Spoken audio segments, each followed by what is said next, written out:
मुख्तार सिंह और आप देख रहे हैं मऊ क्रांति न्यूज।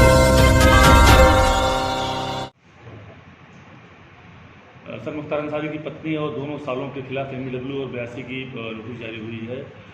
किस तरह से उनकी गिरफ्तारी को लेकर प्रयास किए जा रहे हैं, क्या है पूरा मामला? देखिए, 2020 में थाना दक्षिण टोला पर एक मुकदमा तहसीलदार सदर मऊ की तरफ से दर्ज कराया गया था, जिसमें उनकी तरफ से ये कहा गया था कि विकास कंस्ट्रक्शंस नाम की एक कंपनी है, जिसमें मुख्तार अंसारी की जो वाइफ हैं आबशा अंसारी और अन्य पार्टनर्स के द्वारा इसमें कूट रचित दस्तावेजों के तहत सार्वजनिक संपत्ति पर अतिक्रमण किया गया था और उसी पर इनके द्वारा जो लोन भी लिए गए थे वो भी फर्जी दस्तावेजों के तहत लिए गए थे। उसी मुकदमे में सभी पर चार्जशीट लगाई गई थी।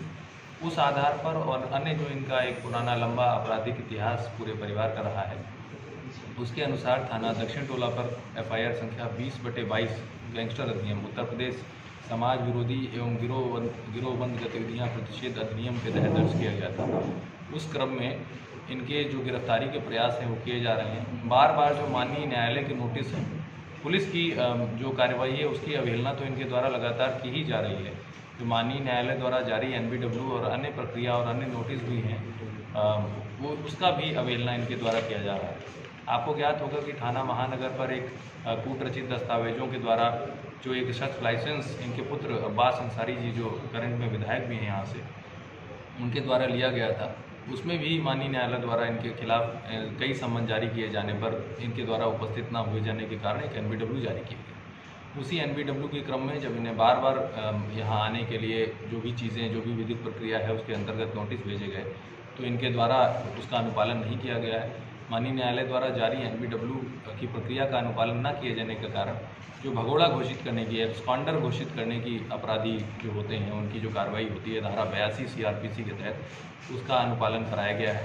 उसी 82 जो CRPC है उस प्रक्रिया का तामीला करने के लिए हमारे वहाँ के पूरी टीम इंस्पेक्टर दक्षिण टोला, इंस्पेक्टर सराय लखनसी और इंस्पेक्टर कोतवाली, जो इनके गाज़ीपुर स्थित 4 जगह है, जो इनका पैतृक मकान है मुख्तार अंसारी का, और जो इनके ससुराल का पैतृक मकान है, जो इनके साले भी इसमें, जो मुख्तार अंसारी के जो 2 साले हैं अनवर शहजाद और आतिफ रजा, इन दोनों के खिलाफ भी इसमें NBW था। तो इसी क्रम में इनकी 82 की कार्रवाई की गई है। अगर 82 की कार्रवाई का अनुपालन इनके द्वारा नहीं किया जाता है तो अग्रिम जो भी सख्त से सख्त विधिक कार्रवाई हो सकती है वो इनके खिलाफ अनुपालन में लाई जाएगी। और यदि 83 जारी होती है तो उसमें जो कुर्की की प्रक्रिया है वो संपूर्ण तरीके से विधिक तरीके से कराई जाएगी। तो इससे बेहतर है कि ये लोग जो पुलिस है तरीके से कराई जाएगी। तो इससे बेहतर है कि ये लोग जो पुलिस है उसके सामने आ जाएं, अरेस्ट हो जाएं और जो विधिक प्रक्रिया है उसका सम्मान करें। इतना लंबा एक आपराधिक इतिहास इस गैंग का रहा है, उसमें ये पाया जाता है कि जो भी विधिक प्रक्रिया की जितनी भी अवमानना और अपमान हो सकता है इन सभी के द्वारा किया गया है। इनसे ये आपके द्वारा अपील भी है, और अपील क्या है, एक चेतावनी भी है कि अगर इनके द्वारा अब विधिक प्रक्रिया का अनुपालन नहीं किया गया तो जो कुर्की की कार्रवाई है वो पूर्ण जितना विधिक सख्ती हो सकती है उसके द्वारा की जाए। अब्बास अंसारी की गिरफ्तारी के लिए मऊ में भी कुछ प्रयास किए जा रहे हैं? जी, NBW जो पेंडिंग है, हमें उसकी कॉपी प्राप्त हो गई है। उसमें आगे क्या उस कोर्ट द्वारा निर्णय लिए गए हैं या इनके द्वारा क्या इनके वकील के माध्यम से अगर ये उस NBW में या उस समन प्रक्रिया में जारी होना चाहते हैं या नहीं होना चाहते हैं, जो NBW पेंडिंग है उसमें कहीं पर भी इनके खिलाफ कार्रवाई की जा सकती है। उसी क्रम में मऊ में भी इनके खिलाफ कार्रवाई की जाए।